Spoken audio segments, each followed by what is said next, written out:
Hello friends, आज आपण बनवणार आहोत झटपट होणारी अशी तांदळाची खीर।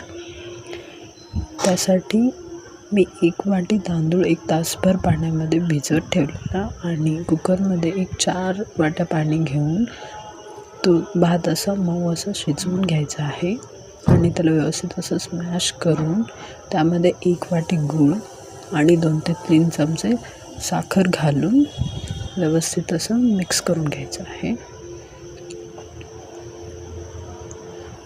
त्यानंतर त्याच्यामध्ये थोडंसं चिमूटभर मीठ घालायचा, 1 चमचा तूप, 1 चमचा वेलची पूड घालून व्यवस्थित असं मिक्स करून घ्यायचं आणि त्याच्यामध्ये थोडेसे ड्रायफ्रूट्स ॲड करायचे आणि व्यवस्थित असं 5 ते 7 मिनिट शिजवून घ्यायचं आहे।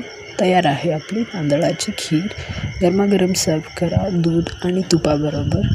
And enjoy. व्हिडिओ आवडले असेल तर लाईक, शेअर आणि सबस्क्राईब करायला विसरू नका। थँक्यू।